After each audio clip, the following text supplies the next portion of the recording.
Jumpa lagi rekan trader Indonesia dimanapun berada. Seperti biasa bersama saya Maurits, analis dari Amarket.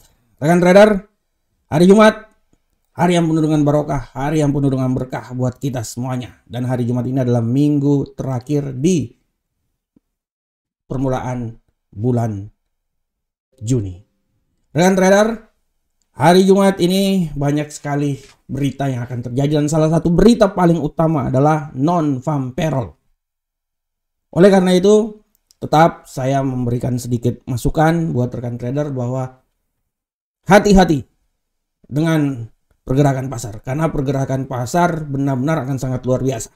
Kalau rekan trader menonton video edukasi yang saya bawakan tentang berita-berita fundamental apa saja yang sangat mempengaruhi pergerakan pasar, non-farm payroll adalah urutan nomor pertama yang sangat memberikan pergerakan sangat luar biasa terhadap pasar. Oleh karena itu rekan trader, tetaplah untuk melihat keadaan pasar yang terjadi, melihat informasi-informasi yang terjadi, dan setelah itu bisa menganalisa sebelum masuk ke dalam dunia trading. Open posisi akan dilakukan. Oke, rekan trader semuanya. Seperti biasa di hari ini kita akan melanjutkan lagi pembahasan kita, analisa kita. Dan di analisa-analisa tersebut saya selalu memberikan sebuah tema, di mana tema tersebut ada sedikit punya keterkaitan dengan pergerakan pasar yang terjadi. Untuk tema hari ini kita jauh dulu dari non-farm payroll. Ya, tema hari ini saya akan mau menutup semua pembicaraan saya tentang hutang Amerika. Ini adalah mungkin adalah edisi yang paling terakhir dari analisa-analisa tema yang telah saya bawakan dari beberapa minggu yang lalu. Kita membicarakan tentang hutang Amerika. Nah, hari ini sampailah pada titik akhir hutang Amerika. Oleh karena itu saya mengangkat tema yang sangat luar biasa adalah disahkan Senat Amerika terhindar dari default. Ya, ini sangat luar biasa karena akhirnya rekan trader Amerika bisa terhindar dari default. Senat mensahkan, sulit kali bahasaku ini, mensahkan pagu hutang ya, sehingga Amerika kembali lagi bisa seperti biasa. Perekonomian Amerika ya kalau mau dibilang agak sudah oke ya, bukan oke tapi setidaknya terhindar dari hutang. Dan kalau kita lihat rekan trader, pengaruh yang sangat besar juga terjadi pada hal tersebut. Walaupun hutang yang telah disahkan kemarin dia memberikan sebuah pasar tidak terlalu memberikan situasi yang sangat luar biasa. Oleh karena itu kalau rekan trader lihat di platform dolar Amerika, dia tidak terlalu ya bergerak seperti apa yang harus terjadi.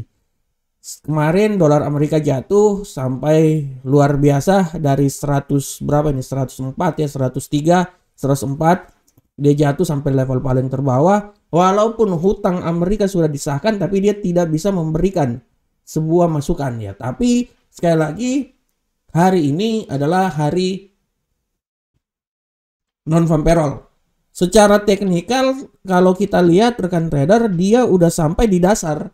Artinya kalau menurut teknikal kemungkinan besar hari ini tidak tertutup kemungkinan bahwa dolar dia bisa terbang tinggi ya, dia bisa terbang tinggi dan bisa dibantu oleh non-farm payroll tersebut. Nah ya, ini harap diperhatikan. Tapi apa yang terjadi dari platform hutang yang disahkan oleh Amerika sementara ini tidak terlalu mempengaruhi ya, tidak terlalu mempengaruhi karena dikalahkan oleh data-data fundamental yang terjadi ya kemarin ya. Data-data fundamental yang terjadi kemarin bisa memberikan sebuah pukulan buat apa yang terjadi. Walaupun Amerika sudah disahkan ya, tapi kita tidak tahu rekan trader. Baru saja disahkan ya, data tentang pagu hutang baru saja disahkan. Dan ini saya sedikit baca informasi buat rekan trader dulu bahwa informasi yang saya terima, udah seperti ini aja ya. Informasi yang saya baca dan saya terima bahwa Senat Amerika mengesahkan undang-undang untuk menangguhkan batas utang ya. Di mana batas utang itu kan akan jatuh pada tanggal 5 Juni. Tapi sebelum itu kan sudah disahkan, disetujui. Dari awalnya dari pertemuan antara Joe Biden sebagai dari Partai Demokrat sebagai partai pemerintah dan McCartney sebagai partai oposisi dari Republik sudah mensahkan perdebatan tersebut ya, tinggal ditandatangani oleh Presiden. Jadi rupanya masalah pagu hutang ini sebenarnya rekan trader ya, kalau masalah pagu hutang ini itu sudah dilakukan oleh Joe Biden dari bulan Februari ya. Tapi kan dia harus disahkan dulu oleh DPR. Dalam hal ini DPR kebanyakan oposisi di sana. Nah, setelah disahkan, ini kan pertemuannya kan di situ kan, di orang bilang tawar menawar harga pas tancap gas ya. Setelah disahkan baru nanti ya dikembalikan lagi ke Presiden Joe Biden untuk ditandatangani. Oleh karena itu masih ada banyak yang bisa terjadi. Tapi secara garis besar, kalau kita lihat rekan trader ya, secara garis besar kalau kita lihat di sini bahwa setelah voting yang terjadi di mana kalau nggak salah di sini dibilang 63 orang setuju sedangkan 13 orangnya itu tidak setuju ya. Artinya pagu hutang itu diterima. Dan kalau kita lihat adalah sebesar 31,4 triliun dolar, luar biasa ya, 31,4 triliun, dan sebagian besar mayoritas Senat ya menyetujui hal tersebut. Sehingga apa yang terjadi ini memberikan sedikit angin segar terhadap perekonomian Amerika. Dan hari ini si Janet Yellen ya menyatakan bahwa undang-undang platform utang ini benar-benar dia bisa ya melindungi kepercayaan masyarakat ya, dalam hal ini ekonomi Amerika, dan kepercayaan terhadap kredit perbankan Amerika. Dari sini kita bisa lihat ya. Oleh karena itu kenapa kalau kita lihat sebelumnya Janet Yellen ini termasuk salah satu yang benar-benar paling konsen terhadap permasalahan ini.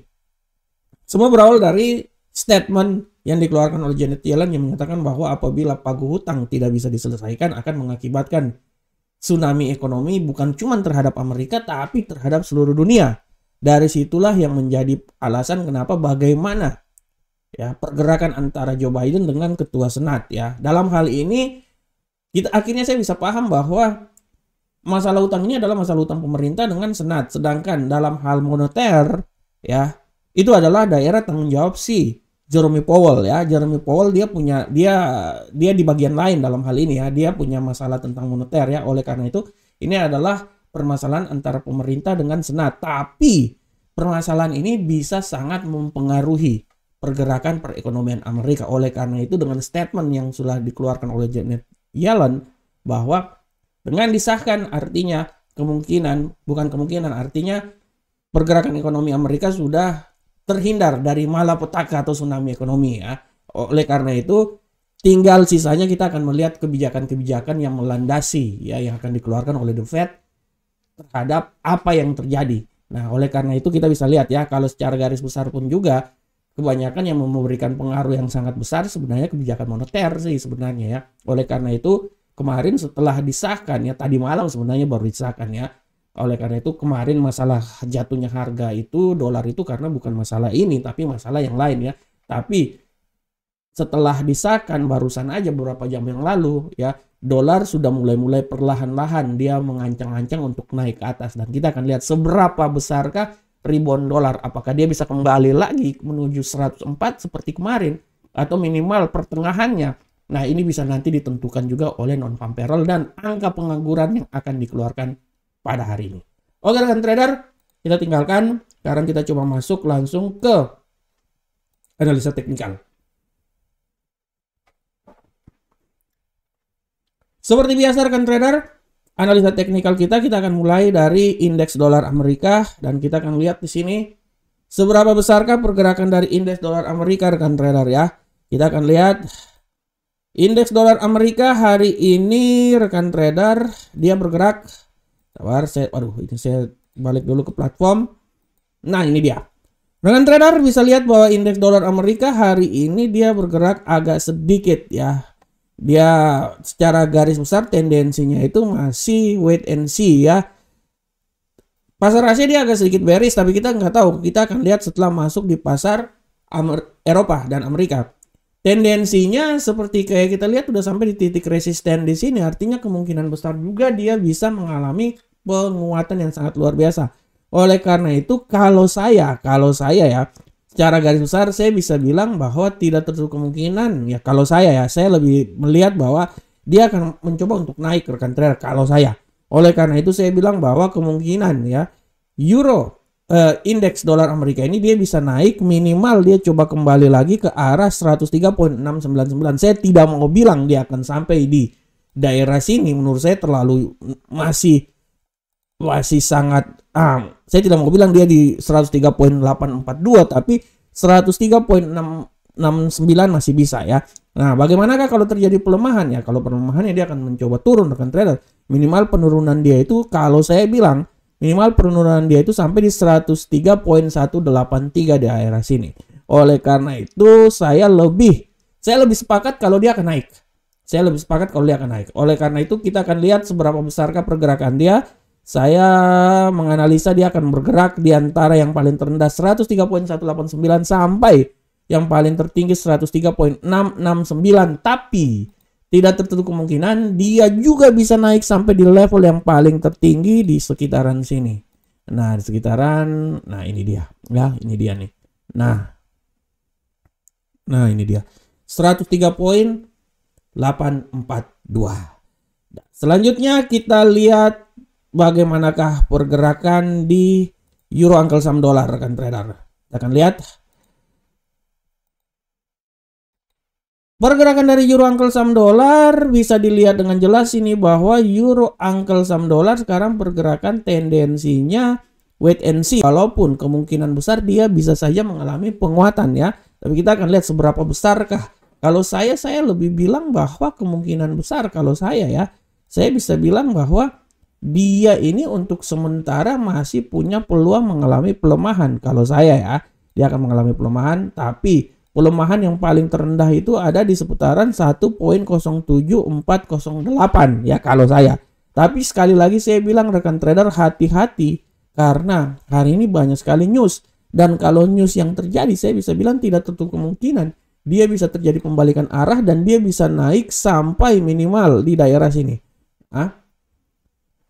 Dia minimal sampai di daerah 1.07886 ya. Oleh karena itu saya mengambil sebuah ancang-ancang bahwa dia ini akan bergerak hari ini ya rekan trader, hari ini.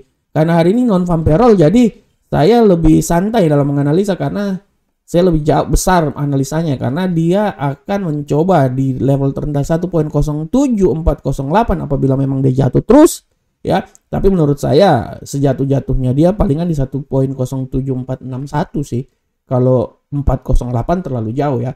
Dan hati-hati nanti di saat pembalikan arah dia bisa naik sampai level paling tertinggi di 1.07886.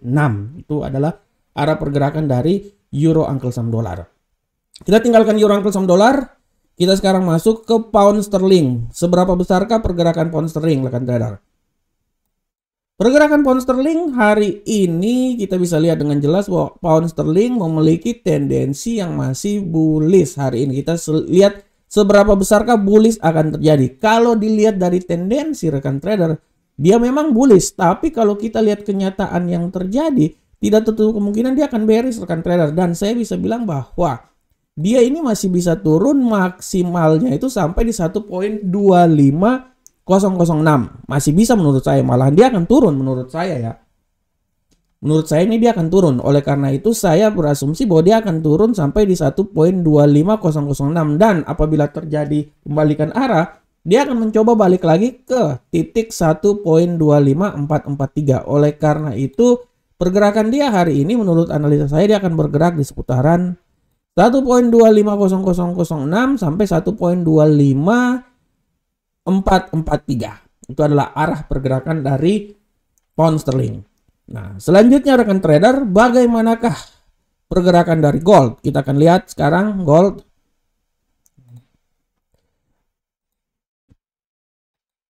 Pola pergerakan gold hari ini rekan trader sudah sangat jelas, gold ini memiliki tendensi yang wait and see, walaupun awalnya dia memiliki tendensi yang bullish, tapi rekan trader tidak tertutup kemungkinan pun juga bearish masih bisa terjadi.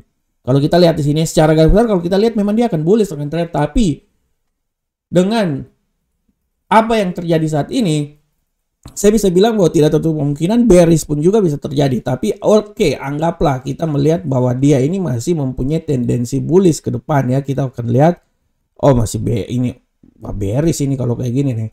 Oke, kalau kayak gini kita akan lihat, oke anggaplah bullish. Oke bullish ya, nanti anggaplah kita gini.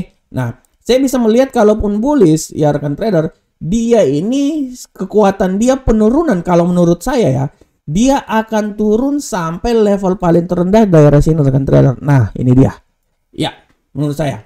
Hati-hati terjadi penurunan sampai di situ. Tapi tidak tertutup kemungkinan juga dia itu bisa turun sampai level yang paling maksimal juga tuh di seputaran sini.